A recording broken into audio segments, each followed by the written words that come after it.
कभी खुशी कभी गम, ये लाइन तो आपने सुनी होगी। और कभी खुशी कभी गम क्या होता है, इसके बारे में ज़्यादा जानना हो तो आप उन 2.25 लाख शिक्षा कर्मियों से पूछिए जिन्हें नियमित तो कर दिया गया, लेकिन 15,000 से ज़्यादा शिक्षकों को पेंशन नहीं मिलेगी।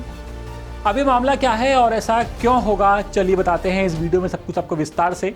नमस्कार, मैं हूं अतुल द्विवेदी और आप देखना शुरू कर चुके हैं 10 सूत्र।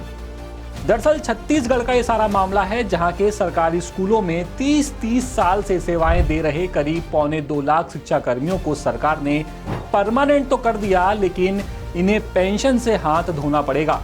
ऐसा इसलिए क्योंकि इन शिक्षकों के लिए पेंशन योजना की घोषणा 2018 में की गई थी और उसके बाद 10 साल की नौकरी अनिवार्य की गई। यानी जो शिक्षक 2028 तक अपनी सेवाएं देंगे उन्हें ही पेंशन मिलेगी। लेकिन मामला यहाँ यह है कि 15,000 शिक्षक ऐसे भी हैं जो 2028 से पहले ही रिटायर हो जाएंगे, इसीलिए उन्हें पेंशन नहीं मिलेगी।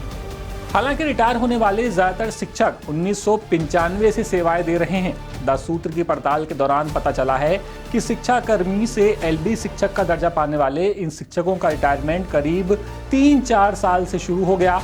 अब 4,000 से ज्यादा शिक्षक अब तक रिटायर भी हो चुके हैं। हजारों रुपए सैलरी के तौर पर पाने वाले व्याख्याता वर्ग के शिक्षकों को 95,000 से 65,000 तक की सैलरी मिली, लेकिन पेंशन की पात्रता इन्हें नहीं होगी। इस वजह से रिटायरमेंट के अगले महीने से शिक्षक पूरी तरह खाली हाथ हो जाएंगे। बता दें कि इन शिक्षकों की भर्ती अलग अलग वक्त में अलग अलग पदनाम से हुई थी। 1995 में इनकी भर्ती शिक्षा कर्मी पंचायत के तौर पर हुई और इनकी संख्या थी 8,400। 1996 में इनकी भर्ती गुरुजी के नाम से हुई, इसमें भर्ती की गई थी 4,500 पदों पर। 1998 में शिक्षा कर्मी पंचायत के पद पर भर्ती हुई, ये भर्ती हुई थी 3,300 पदों पर। इसके अलावा 2002 में शिक्षा कर्मियों की भर्ती हुई 11,000 पदों पर और 2004 में शिक्षा कर्मियों की भर्ती हुई 16,000 पदों पर। छत्तीसगढ़ टीचर्स एसोसिएशन का कहना है कि सेवा अवधि को पहली नियुक्ति की तारीख से माना जाना चाहिए। यहाँ तक कि एसोसिएशन ने पुरानी पेंशन योजना का फायदा भी मांगा है।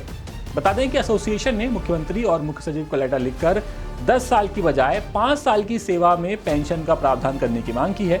कुछ शिक्षक तो ऐसे हैं जो अब किराने की दुकान खोलकर बैठे हैं, क्योंकि इनका कहना है कि परिवार चलाने के लिए कुछ तो करना होगा।